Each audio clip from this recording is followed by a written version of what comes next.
నమస్కారం. సిటీ న్యూస్కు స్వాగతం. ప్రభుత్వ ప్రాధాన్యత కార్యక్రమాల అమలులో కలెక్టర్లు కీలక పాత్ర పోషించాలని సీఎం రేవంత్ రెడ్డి అన్నారు. మంగళవారం ఇందిరమ్మ ఇళ్లు, భూ భారతి, ధాన్యం కొనుగోలు, వ్యవసాయ శాఖ వంటి పలు అంశాలపై సీఎం రేవంత్ రెడ్డి, రాష్ట్ర పౌర సరఫరాల శాఖ మంత్రి ఉత్తమ్ కుమార్ రెడ్డి, రాష్ట్ర వ్యవసాయ శాఖ మంత్రివర్యులు తుమ్మల నాగేశ్వరరావు, రాష్ట్ర రెవెన్యూ హౌసింగ్ శాఖ మంత్రి వర్యులు పొంగులేటి శ్రీనివాసరెడ్డి, రాష్ట్ర ప్రధాన కార్యదర్శి కె రామకృష్ణారావు హైదరాబాద్లోని ముఖ్యమంత్రి కార్యాలయం నుంచి అన్ని జిల్లా కలెక్టర్లతో వీడియో కాన్ఫరెన్స్ నిర్వహించారు. సీఎం రేవంత్ రెడ్డి మాట్లాడుతూ, గతం కంటే దాదాపు 22 లక్షల మెట్రిక్ టన్నులు అధికంగా ధాన్యాన్ని పౌర సరఫరాల శాఖ తక్కువ సమయంలో కొనుగోలు పూర్తి చేయడానికి ముఖ్యమంత్రి అభినందించారు. 90% పైగా రైతులు ధాన్యాన్ని విక్రయించి సంతోషంగా ఉన్నప్పటికీ తెలంగాణ రాష్ట్రానికి రుతుపవనాలు ముందుగా వచ్చిన కారణంగా కల్లాల వద్ద ధాన్యం తడిసిపోవడంతో కొంతమంది రైతులు ఇబ్బందుల్లో ఉన్నట్లు ప్రభుత్వం దృష్టికి వచ్చిందని అన్నారు. గతంలో ఎన్నడూ లేని విధంగా ప్రభుత్వం ధాన్యం కొనుగోలు చేసిన ధాన్యానికి రైతులకు 48 గంటల్లో చెల్లింపులు పూర్తి చేశామని అన్నారు. 10,50,000 మంది రైతుల దగ్గర్నుంచి 64 లక్షల మెట్రిక్ టన్నుల పైగా మద్దతు ధరకు ధాన్యం కొనుగోలు చేశామని, ప్రభుత్వం చేసిన మంచి పనిని చెప్పుకోవాల్సిన అవసరం ఉందని అన్నారు. ప్రభుత్వం రైతుల సంక్షేమం కోసం మెరుగ్గా పనిచేస్తున్నప్పటికీ బలంగా జరుగుతున్నాయని, వీటిని తిప్పికొట్టాల్సిన అవసరం మనందరిపై ఉందని అన్నారు. జిల్లాలో వచ్చే వ్యతిరేక వార్తలలో సత్యాలను ప్రజలకు చెప్పాల్సిన బాధ్యత జిల్లా కలెక్టర్లపై ఉందని అన్నారు. గత 3 సంవత్సరాల ధాన్యం కొనుగోలు వివరాలతో కలెక్టర్ రెగ్యులర్గా సర్క్యులేట్ చేయాలని సీఎం ఆదేశించారు. జిల్లాలో ఉన్న రైస్ మిల్లులను కలెక్టర్లు నిరంతరం పర్యవేక్షించాలని, ఎక్కడైనా రైతులకు అన్యాయం చేయాలని, మిల్లర్లు చూస్తే వెంటనే యాక్షన్ తీసుకోవాలని సీఎం సూచించారు. అకాల వర్షాల కారణంగా నష్టపోయిన రైతులకు ఎకరానికి 10,000 పరిహారం అందించేందుకు నివేదిక తయారు చేసి ప్రతిపాదనలు పంపాలని ముఖ్యమంత్రి తెలిపారు. వర్షాలు ముందుగా రావడం వల్ల వ్యవసాయ శాఖ తన ప్రణాళికలలో మార్పులు చేసుకోవాలని, రైతులకు అవసరమైన విత్తనాలు, యూరియా అందుబాటులో ఉండాలని అన్నారు. విత్తనాల, ఎరువులు అక్రమ స్టాక్ ఉంటే కఠిన చర్యలు తీసుకోవాలని అన్నారు. నకిలీ విత్తనాల అమ్మే వారిపై పీడీ యాక్ట్ నమోదు చేయాలని అన్నారు. భూ భారతి చట్టం ముందస్తుగా 4 పైలట్ మండలాలను ఎంపిక చేసుకున్నామని, అనంతరం ప్రతి జిల్లాలో ఒక మండలానికి పైలట్గా ఎంపిక చేసుకుని రెవెన్యూ సదస్సులు నిర్వహించామని, ప్రజల నుండి వచ్చిన భూ సమస్యల దరఖాస్తులను పరిష్కరించాలని సీఎం తెలిపారు. గత ప్రభుత్వం ప్రవేశపెట్టిన ధరణి వ్యవస్థ ప్రజలను భూతంలా పీడించిందని, భూ భారతి చట్టం పేదలకు చుట్టంలా పనిచేస్తుందని సీఎం తెలిపారు. పైలట్ మండలాలో వచ్చిన అనుభవాలను దృష్టిలో ఉంచుకొని మిగిలిన ప్రాంతాల్లో రెవెన్యూ సదస్సుల నిర్వహణకు కార్యాచరణ సిద్ధం చేయాలని అన్నారు. జూన్ 3 నుంచి జూన్ 20 వరకు 3వ విడత భూ భారతి రెవెన్యూ సదస్సులు అన్ని మండలాలలో నిర్వహించాలని, దీనికి కార్యాచరణ సిద్ధం చేయాలని అన్నారు. రెవెన్యూ సదస్సులలో ప్రజల నుంచి దరఖాస్తుల స్వీకరించడంతో పాటు భూ భారతి చట్టంపై అవగాహన కల్పించాలని అన్నారు. ఇందిరమ్మ ఇండ్ల పథకం అమలులో ప్రభుత్వ పనితీరు కనిపిస్తుందని సీఎం అభిప్రాయపడ్డారు. జిల్లా కలెక్టర్లు పూర్తి స్థాయిలో ఇందిరమ్మ ఇండ్ల పథకం అమలు పర్యవేక్షించాలని అన్నారు. మండల స్థాయిలో ధరల నియంత్రణ కమిటీలను కలెక్టర్లు నియమించాలని, మేస్త్రీ ఛార్జీలు, నిర్మాణ పరికరాల ధరల నియంత్రణ ఉండాలని, అడ్డుగోడలు ధరలతో పేదలను మోసం చేయకుండా జాగ్రత్త వహించాలని అన్నారు. ఇందిరమ్మ ఇండ్ల కోసం లబ్ధిదారులకు టోకెన్ జారీ చేసి ఉచితంగా ఇసుక సరఫరా చేయాలని అన్నారు. అక్రమ ఇసుక రవాణాను ఎట్టి పరిస్థితుల్లో ప్రభుత్వం ప్రోత్సహించే ఆస్కారం లేదని, ఇందిరమ్మ ఇండ్ల పేరిట ఇసుక దోపిడీ జరగకుండా జాగ్రత్త వహించాలని సీఎం సూచించారు. మహిళా సంఘాలు, యువత ద్వారా ఇటుక సెంట్రింగ్ యూనిట్ల తయారీ కేంద్రాల ఏర్పాటు చేయాలని సీఎం తెలిపారు. తక్కువ ధరతో నాణ్యమైన ఇండ్లు నిర్మాణం చేసేందుకు అనేక కొత్త పద్ధతులు, సాంకేతికత వచ్చాయని, వీటిని లబ్ధిదారులకు తెలియజేయాలని సీఎం తెలిపారు. మండల కేంద్రాలు నిర్మిస్తున్న మోడల్ ఇందిరమ్మ ఇండ్లు లబ్ధిదారుల పరిశీలించేలా కార్యక్రమాలు రూపొందించాలని సీఎం తెలిపారు.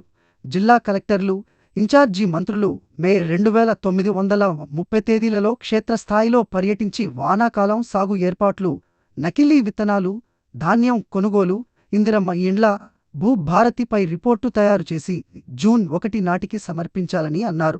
జూన్ 2 రాష్ట్ర అవతరణ దినోత్సవ వేడుకలను జిల్లాలో ఘనంగా నిర్వహించాలని సీఎం ఆదేశించారు. డిప్యూటీ సీఎం మల్లు భట్టి విక్రమార్క మాట్లాడుతూ, ప్రస్తుతం కొనుగోలు కేంద్రాల వద్ద ఉన్న ధాన్యం కొనుగోలు వేగవంతం చేయాలని అన్నారు. జిల్లాలో ముందస్తు సాగు జరిగేలా రైతులను ప్రోత్సహించాలని అన్నారు.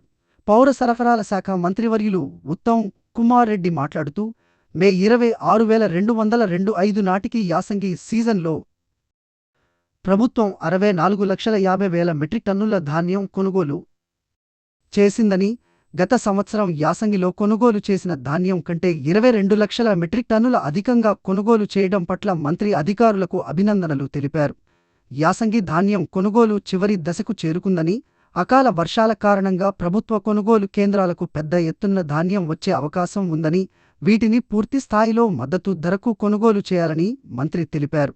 ధాన్యం రవాణా నిమిత్తం సమస్యలు రాకుండా రవాణా, రెవెన్యూ శాఖ అధికారులు సమన్వయంతో పనిచేసి అవసరమైన వాహనాలు అందుబాటులో పెట్టాలని, రైస్ మిల్లర్లు సహకరించని పక్షంలో ఇంటర్మీడియట్ గోదాములకు తరలించేందుకు అధికారులు చర్యలు తీసుకోవాలని అన్నారు.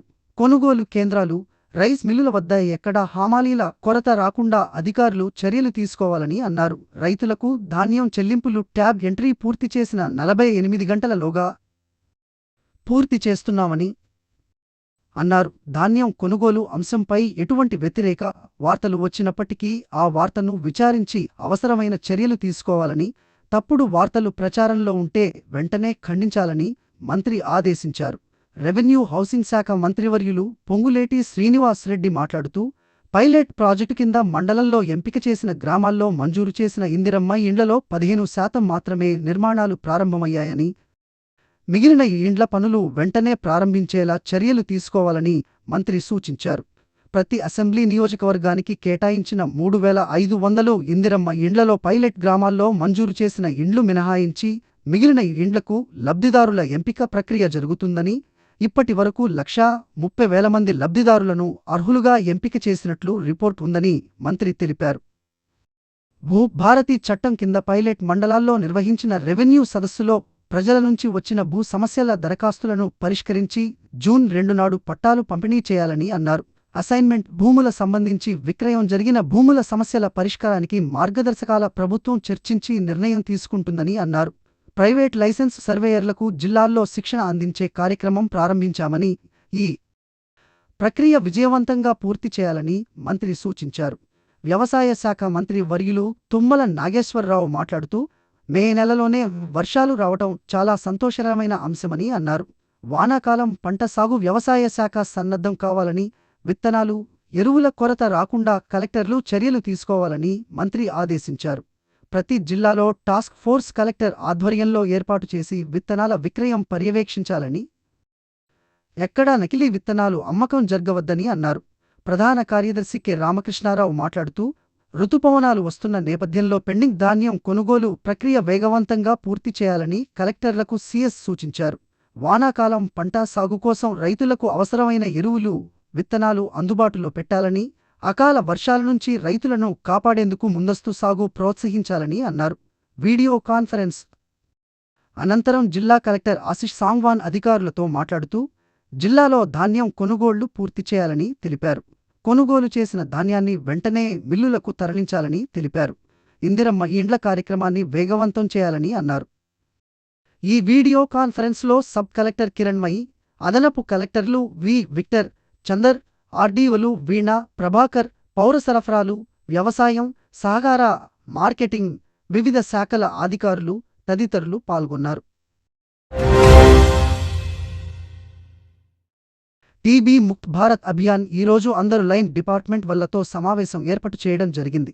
ఈ మీటింగ్ ముఖ్య ఉద్దేశం 2025 వరకు టీబీ నిర్మూలన చేయాలి అన్న ఉద్దేశంతో జిల్లాలలో ఉన్న ఓలు నరుబులే జనాభా వల్లను ప్రమాదానికి దగ్గర ఉన్న అనగా చక్కెర వ్యాధిగ్రస్తులు, HAIV, 5 సంవత్సరాల క్రితం TB వ్యాధిగ్రస్తులు, వారి కుటుంబ సభ్యులు, ధూమపానం చేసేవారు, మందు తాగేవారు, 60 సంవత్సరాలపై పడినవారు, మాల్ న్యూట్రిషనల్, ఇటుక బట్టి లారీ డ్రైవర్లు, పారిశ్రామిక శాఖ వాళ్లు, రైస్ మిల్లర్, సిమెంట్ కార్మికుల, బీడీ కార్మికులు, స్వయం సహాయక సంఘాల వల్లు వీళ్ళందరూ కవున ఆయా లైన్ డిపార్ట్మెంట్ వల్లతో సమావేశం ఏర్పాటు చేసి ఈ కార్యక్రమం ప్రతి విలేజ్లో ఇంటింటి సర్వే నిర్వహించి అందులో పాజిటివ్ వచ్చిన వాళ్ళకి ఉచిత చికిత్స, ఉచిత మందులు, అలాగే పోషాహార సపోర్ట్గా నెలకు 500 రూపాయలు ఇవ్వడం జరుగుతుంది. ఈ కార్యక్రమం అందరూ విజయవంతం చేయాలని ఆయా డిపార్ట్మెంట్ వాళ్ళతో మీటింగ్ ఏర్పాటు చేయడం జరిగింది. అలాగే ఈటీఏ బి ఎవరికైనా రావచ్చు కావున అందరూ తెమడ పరీక్ష నిర్వహించుకోవాలి. మనకి కామారెడ్డి జిల్లాలో బాన్సువాడ, ఎల్లారెడ్డి, కామారెడ్డి, బిచ్కుంద ఆసుపత్రుల్లో పరీక్ష కేంద్రం అందుబాటులో ఉంది. ఈ సమావేశానికి ముఖ్య అతిథులుగా జిల్లా కలెక్టర్ ఆశిష్ సాంగ్వాన్, జిల్లా వైద్య ఆరోగ్య శాఖ డా చంద్రశేఖర్, టీబీ ప్రోగ్రాం అధికారి డా రాధికరాణి, పియుఎన్సిడి డా శిరీష, డిప్యూటీ డిఎంహెచ్ఓ డాక్టర్ విద్య 1, పంచాయతీ రాజ్ శాఖ 2, విద్యా అభివృద్ధి 3, మున్సిపాలిటీ విభాగం 4, ఐఎన్ఏ విభాగం 5, కార్మిక అధికారి విభాగం 6, పారిశ్రామిక విభాగం 7, డిడబ్ల్యూడి డిపార్ట్మెంట్ 8, ఇందిరాక్రాంతి పథం డిపార్ట్మెంట్ 9, ఎన్జిఓలు తదితరులు పాల్గొనడం జరిగింది.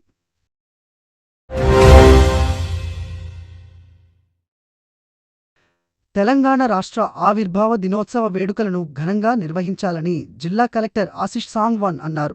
మంగళవారం కలెక్టరేట్ మినీ సమావేశ మందిరంలో వివిధ శాఖల అధికారులతో సమావేశం నిర్వహించారు.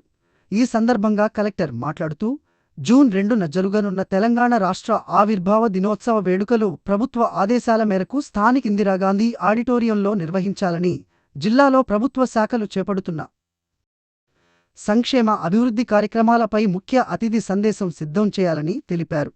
అమరవీరుల స్తూపంను శుభ్రపరిచి ముస్తాబు చేయాలని తెలిపారు.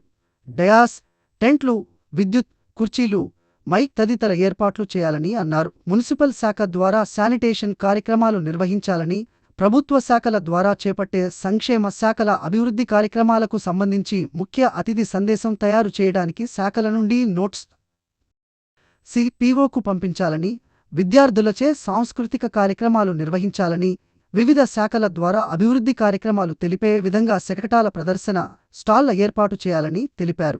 ముఖ్యులు, ప్రముఖులు, ఆడియన్స్, మీడియా ప్రతినిధులకు సీటింగ్ ఏర్పాటు చేయాలని అన్నారు. వివిధ సంక్షేమ శాఖల ద్వారా లబ్ధిదారులకు మంజూరు ఉత్తర్వులు అందించాలని సూచించారు. ఈ సమావేశంలో అదనపు కలెక్టర్లు వి విక్టర్, చందర్, ఆర్డీఓ వీణ, వివిధ శాఖల అధికారులు పాల్గొన్నారు.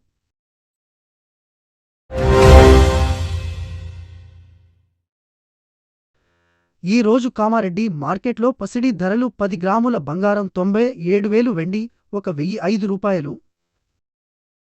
ఇంతటితో ఈనాటి వార్తలు సమాప్తం. తిరిగి మళ్ళీ మరుసటి వార్తల్లో కలుసుకుందాం.